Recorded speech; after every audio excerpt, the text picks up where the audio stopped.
节我们来讲一些数学。那我们要讲的是 Jensen's inequality 那从 Jensen's inequality 最后可以推到 AMGM 的 inequality。那 AMGM 的 inequality 实际上就是我们高中学的算术平均数大于等于几何平均数我们常常会用到，但是它的证明呢其实反而不常看到。那我们可以由 Jensen's inequality 直接推出来，这个算术平均数大于等于几何平均数就会变得非常简单。那我们希望这些数学呢都是直觉的数学，你能够直接看到数学内在的含义，而不是只是方程式一再的推导。好，我们首先来看一下什么叫 convex optimization。抱歉 convex combination。假设在平面上呢，我们先假设以平面为主，有 n 点，那这 n 个点呢由 xi 等于1到 n 来表示注意一下这个 xi 呢，实际上我这 x 是黑体字，表示它是一个向量所以如果是要明确表示呢，你可以加一个箭头，表示它是一个向量那 in general 是在一个 d dimensional 的 space那它的 convex combination 呢，就是把每个 xi 乘上 lambda i 把它加起来那这边特别要注意的是 lambda i 呢，它都要大于等于0，那而且这些 lambda i 的总和呢要等于1那这个叫做 convex combination那它所形成的集合呢，这些 convex combination 所形成的集合呢，实际上就是由这几个点所形成的 convex hull， 这个待会我们还会再看到那简单的讲，比如当 lambda 等于当 n 等于2的时候，假设是有2点那我可以简单化，比如这边有一点 x1 这边有点 x2， 那你可以把它连线连起来那其中呢 x1 x2 连线中间连线任何一点呢，我可以表示成比如说这一点叫做 p那 p 呢，这一点呢，我就说是 lambda 1这一段我就指的是 lambda 2注意 lambda 1 lambda 2不是实际的长度，而是一个比值譬如说 lambda 1呢就是这一段比上全段，那 lambda 2呢就是这一段比上全段所以当 lambda 1等于0的时候，我就会发觉 p 就逼近于 x2， 那当 lambda 1逼近于1的时候 p 就会接近于 x1， 所以这个 p 点呢，这个convex combination 呢就变成等于说这个 convex combination 的点所成的集合呢，就会变成 x1 和 x2 连线中的任何一点那当 n 等于3的时候呢就会越来越有趣n 等于3呢，假设我们有3点 x1 x2 x3 那它的 convex combination 呢就会变成将这3点连线所形成的集合那假设譬如说假设如果一点 q 在外面，它就没办法表示成这个样子那假设对于任意点 p 在这个三角形里面，你怎么样表示成 convex combination 呢？那很简单的做法呢，就是说譬如我们可以把它连线连起来那得到这一点我说是 p 说是 q 好了 q 那 q 就会等于假设这边是alpha 1， 那这边是 alpha 2基本上还是一个比值的关系不是真正的长度，因为 alpha 1加 alpha 2要等于1，所以 q 就等于 alpha 1 x1 加 alpha 2 x2那我们又可以假设这边又有另外一个比值这边是比如说这边是 beta 1， 然后这一段呢 beta 2， 那我就可以写成 p 就等于 beta 1乘 q 加上 beta 2乘 x3 你再把 q 带进来就变成 beta 1哦，alpha 1 x1 加 alpha 2 x2 加上 beta 2 x3。那你看起来，这个就是我们要的 convex combination， 而且把这系数几个加起来，因为我刚刚讲过 alpha 1加 alpha 2等于1嘛，那 beta 1加 beta 2也等于1嘛，所以它的所有系数加起来 beta 1 alpha 1加 beta 2 alpha 2加，抱歉 ，beta 1 alpha 1加 beta 1 alpha 2加 beta 2也会等于1，所以系数等于1。所以我就可以把 P 表示成这3点的 convex combination。哦，那你可以想象当比如说 alpha 1 alpha 2在变的时候，这一点 Q 会在这里跑来跑去。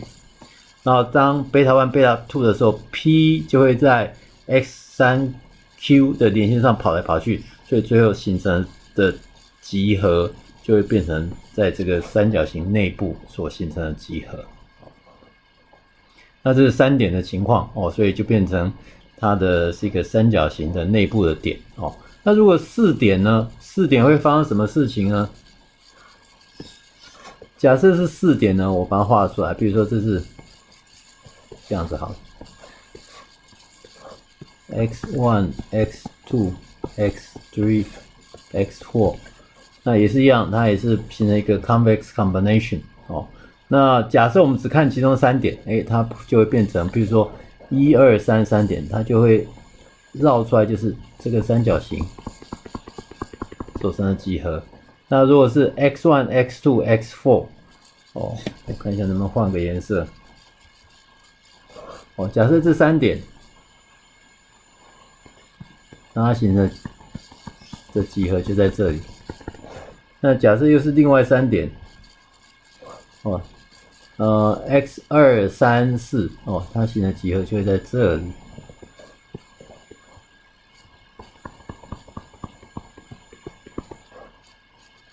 哦，那假设是1、3、4，它形成集合就会是在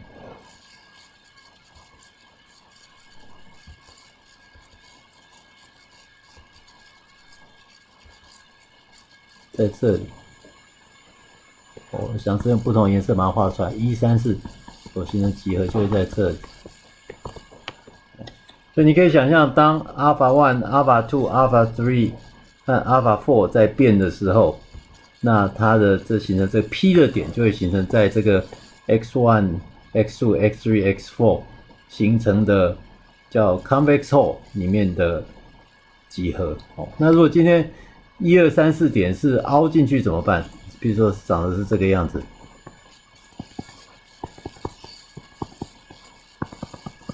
那它形成 convex hull 呢，就会变成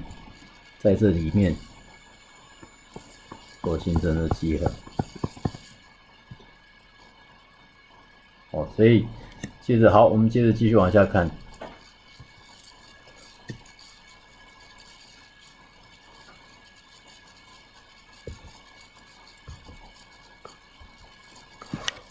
那假设这几点呢，所形成这几点，比如说看平面上这几点哦，所形成的 convex combination 就是一个 convex hull。那 convex hull 你可以想象呢，这叫 rubber band energy。你可以想象套一个橡皮筋上去，橡皮筋一缩起来，哦，就得到这个蓝色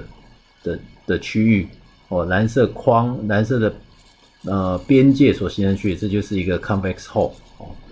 那这个不同的 x 哦，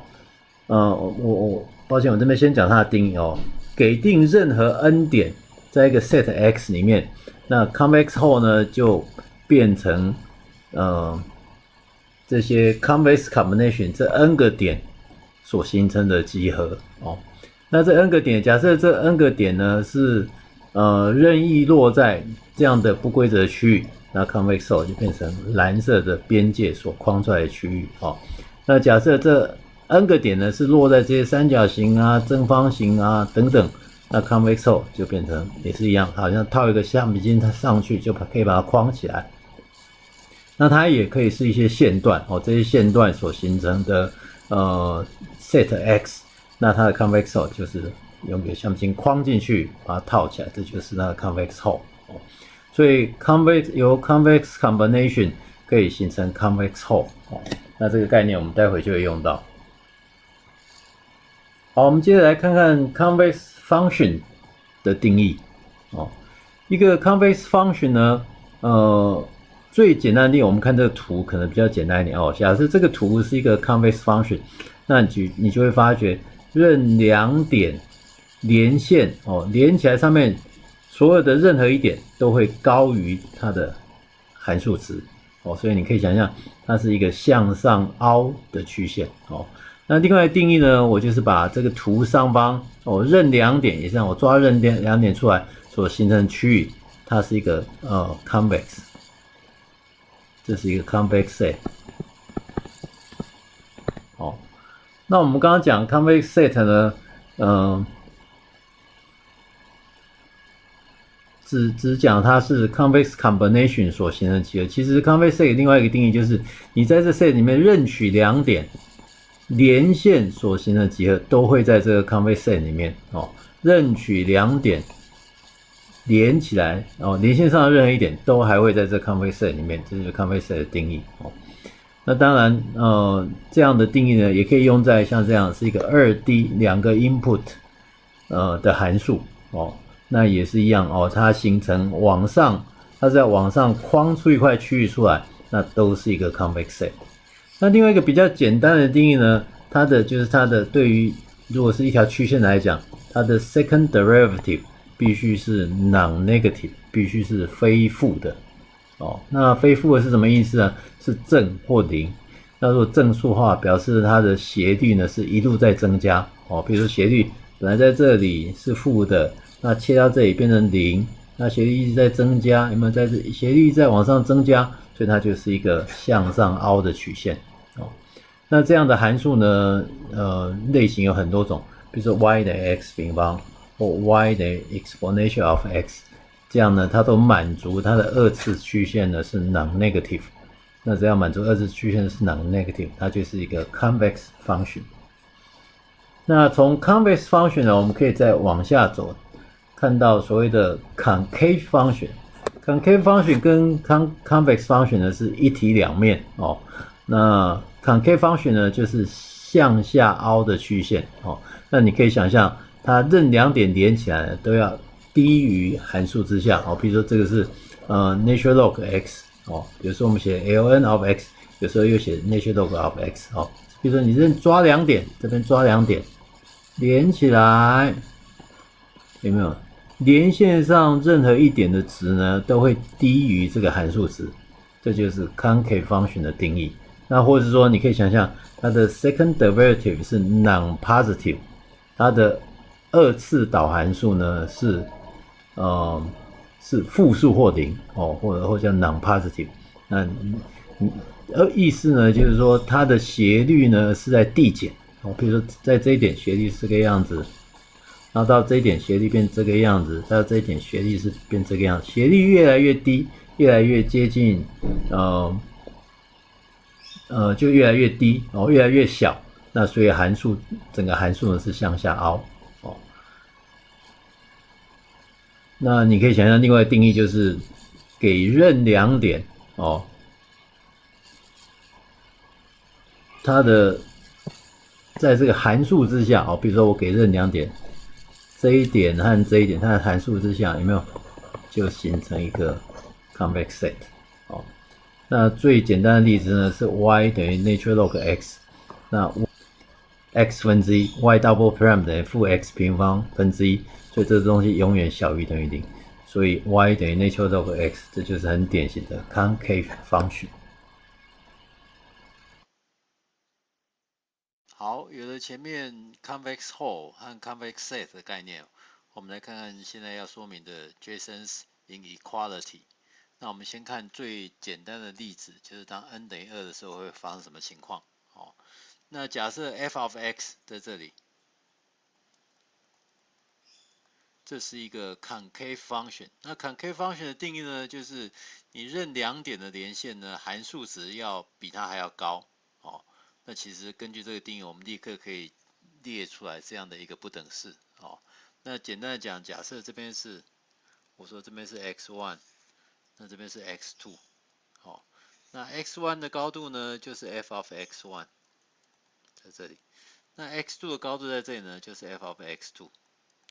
那假设任意点我假设随便取这一点，这一点呢，我说 P 就等于 lambda one x1 加 lambda two x2。那 lambda one、lambda two 在哪里呢？这是我们的 lambda one， 那这是 lambda two。技术前面讲 lambda one、lambda two 不是长度，它只是一个比例的关系，所以 lambda one 和 lambda two 加起来要等于1，而且两者都要大于等于0。所以我们可以画一条直线上来。那这边的高度呢，就会等于函数值在lambda one x1 加 lambda two x2 在 P 点的高度那跟直线相交的地方呢，这一点的高度呢就会变成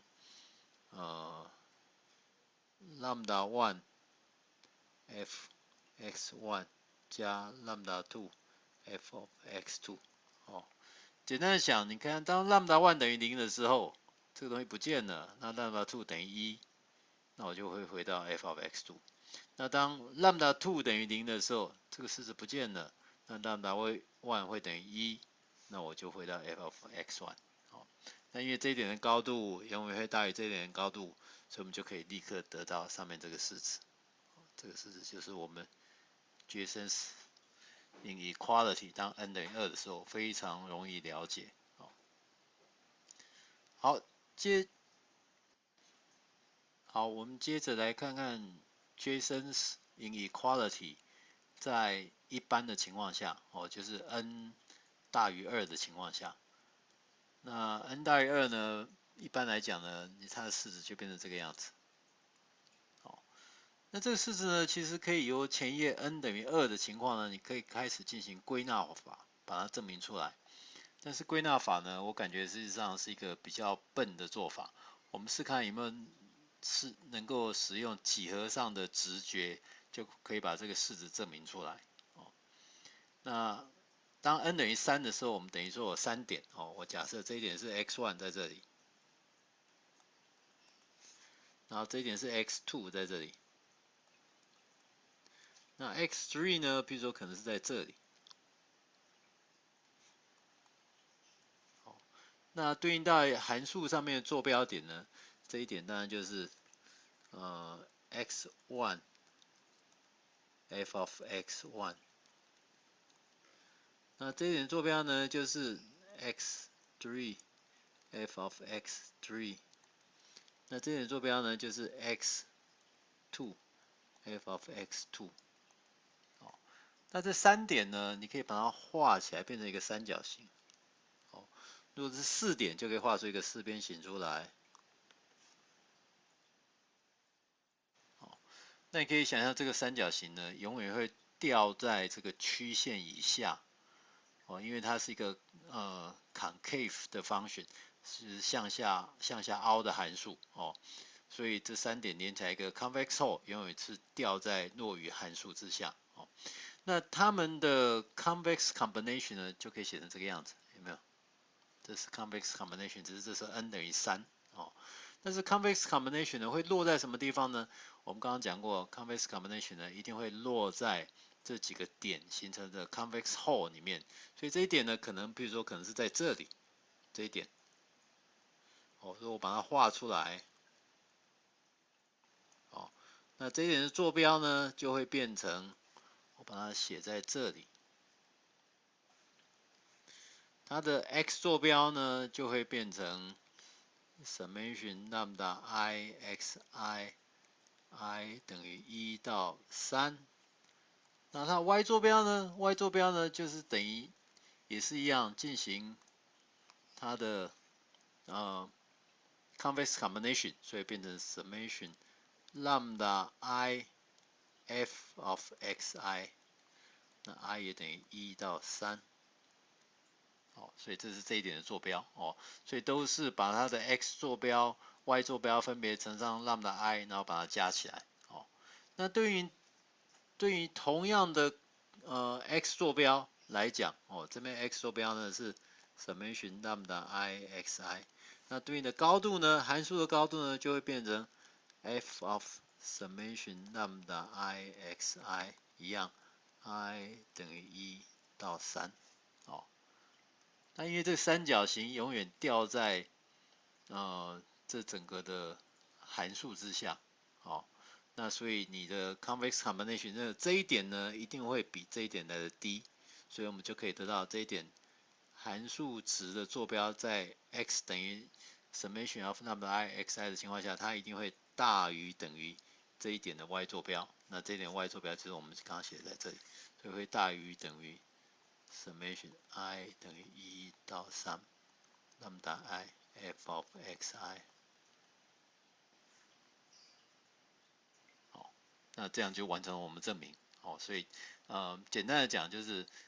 你做 convex combination 一定会掉在这个三角形里面。那这个三角形呢，永远会低于这个三角形掉在这三角形里面。那从这三角形呢，它的 x 坐标往上延伸，它的函数的值一定会大于等于这一点的 y 值。所以这时候我们的 Jason's inequality 这时候就可以被确认。哦，那这当然是这是等于 n 等于3的情况下。那你可以想象推到 n 等于 n 的情况下，它也会成立。哦，只是 n 当一般 in general n 大于3的情况下，比如说你可以画出一个4边形，画出一个5边形等等，那它的 convex combination 一定会掉在这个，比如说 n 等于5边形之下，那函数值还是会大于等于这个掉于内部的值。哦，所以就可以确认这个 Jason's inequality。好，那有的我们刚刚讲 Jason's inequality 就很容易来证明我们高中就学到的算术平均数大于等于几何平均数。哦，那它的定义是我们的算术平均数指的是 n 个数。哦，假设是 n 个数都大于等于0，它的平均值会大于等于这 n 个数连乘，然后再开n 分之1次方。哦，应该讲说开 n 次方，那等于 n 分之1次方。哦，那等号什么时候成立呢？当 x1、x2 都相等的时候，它会成立。哦，那它的证明呢，在 Wikipedia 里面有证明，但是其实各位可以去看一下，它非常笨拙。哦，写了一堆证明。但是我们用 Jason's inequality。哦，前面已经说明了两个特别的案例。哦，由画图的方式就可以来证明。哦，那我如果由 Jason's inequality 来证明这个算术平均数大于等于几何平均数呢？我只要设定 f of x 等于 natural log x， 然后 lambda I 等于 n 分之1，对所有的 i 都成立。哦，那这时候呢，你可以想象这样的一个式子呢，就大于等于 n 分之1乘上这个式子。哦，那因为这边是 natural log 相加的关系，你可以把 natural log 搬出来，那内部变相乘的关系。哦，那 n 分之1可以变 n 分之1次方摆到里面去。哦，那我如果再把 natural log 拿掉，你可以证明这个式子永远大于等于这个式子。那这就完成我们的证明。哦，所以由 Jason's inequality 就可以很容易证明这个算术平均数大于等于几何平均数。那这当然是 proof by induction。哦，就是算术平均数大于等于几何平均数，你用归纳法来证明也可以证明出来，但是看起来就是比较怎么讲，比较笨一点。哦，你看不到它的直觉。好，我们现在看到现在重点来了。哦，我们刚刚有的concave function 的定义，接着我们来看 Jason's inequality 到底它是怎么来的。哦，那事实上 Jason's inequality 有两个形式，第一个是最简单的形式，只有两个变数 lambda x1 跟 x2。那第二种是 general 的 form。哦，那我们来看第一个定义。第一个定义呢，假设有没有这是一个concave function f of x。哦，那假设我给两点，这边是 x1， 这边是 x2。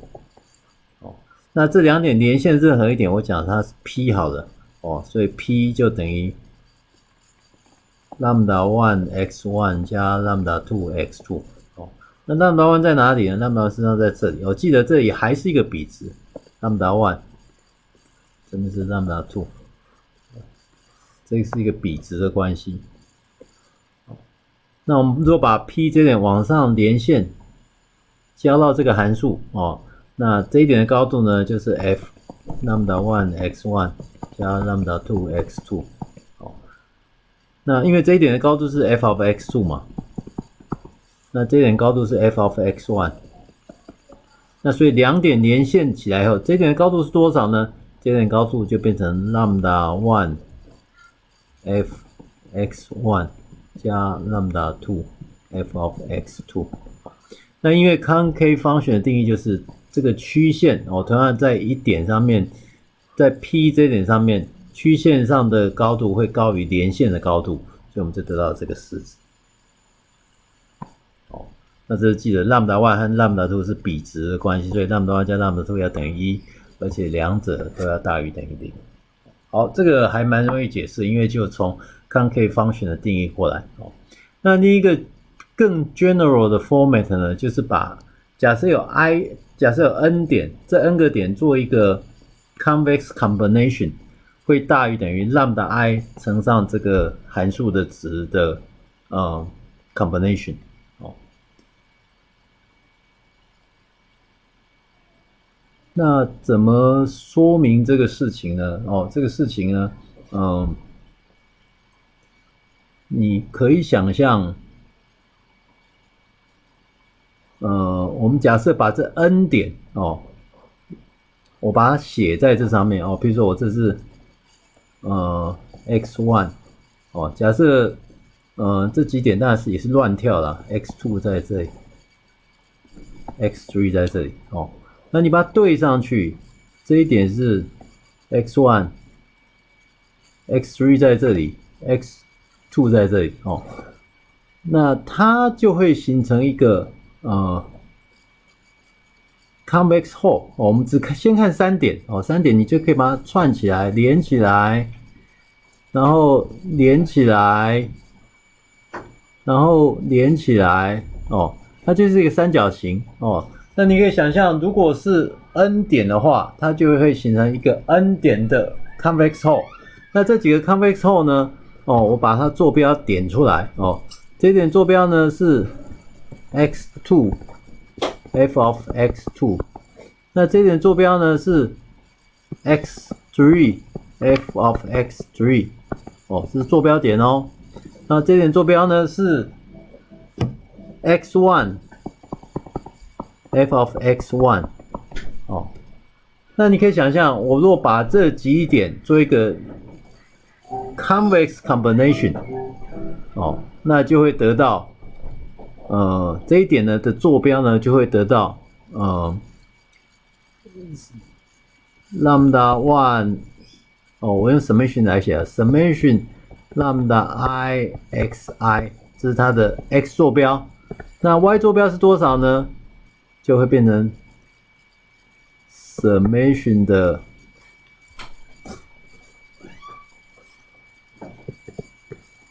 lambda I f of xi。那这一点呢，势必会落在这里面。我们刚刚讲过 convex combination 这一点呢，一定会落在它的这几点所形成的 convex hole 里面。它会落在，比如说我把它写，它落在这里。哦，那这一点的高度呢，虽然它是小于这个的高度，不过它永远会大于等于这边所形成的高度。所以我们就可以知道，这一点高度呢，就是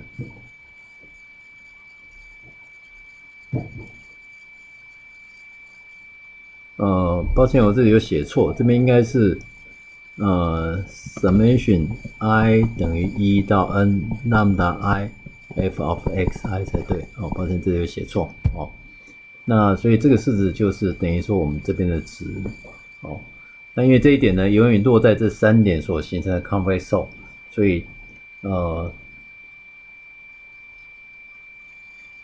以这一点的值永远会高于等于这一点的值。那这一点的值呢，就是我们刚刚讲的抱歉，应该讲的是这一点，它的 linear combination 我把它画的清楚一点，把它画下来。这一点呢，就是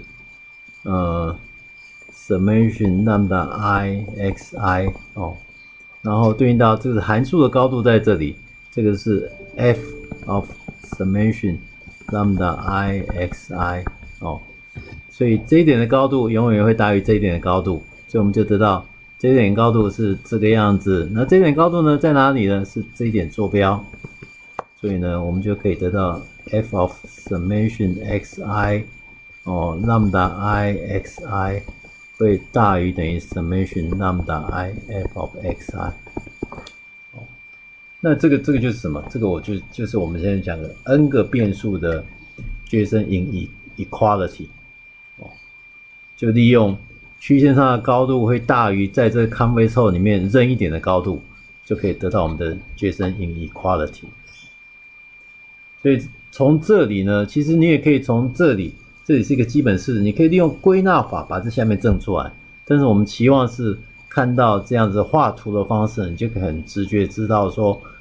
对于 n 个变数，这样也是会成立的。所以简单的 summary， 我们使用Jason's inequality 可以证明 AM、GM 的 inequality 算术平均数大于等于几何平均数。那这个 Jason's inequality 其实是由我们讲 convex combination 就可以把它证明或是说明用说的方式就可以把它说明出来。所以重点呢，整个数学呢，就是你要看到它的 insight。那这个才是王道你如果看到它 insight， 其实很多证明就会变得很简单。那我这边举两个例子你要证明1/2 a 加 b 大于等于根号 ab 这也是算术平均数大于等于几何平均数当 n 等于2的案例那你可以画一个直角三角形直角三角形呢这边是 a， 然后这边是 b 那直角三角形可以刚好套在一个半圆形里面那你可以画一个辅助线连下来，你可以说明说直角三角形的高等于根号 AB 那你可以想象，当这个基点在变的时候，在这个圆左右晃的时候那最大值呢只会大到2/4 a 加 b， 刚好等于这个圆的半径，所以这圆的半径永远大于等于这个直角三角形的高等于根号 AB。那再过来呢，是一个正方形的边假设它的边长是 x 和 y 那你可以证明就是 x 加 y 平方就是这正方形的面积，它又永远会大于等于 4xy。那 4xy 是什么东西呢？就4片的有没有这边4个长方形的面积那这个不等式很显而易见，由这个图很快就可以看得出来所以这就是我讲的，你们在使用数学当工具的过程中呢，你们要看到它的 insight如果你知道它的 insight， 你知道它的原本的最直觉的含义是什么，那你很多数学就变得很显而易见，很容易就可以知道它证明的内涵是什么。好，那今天有关于 Jason inequality 和算术平均数大于等于几何平均数就说明到这里。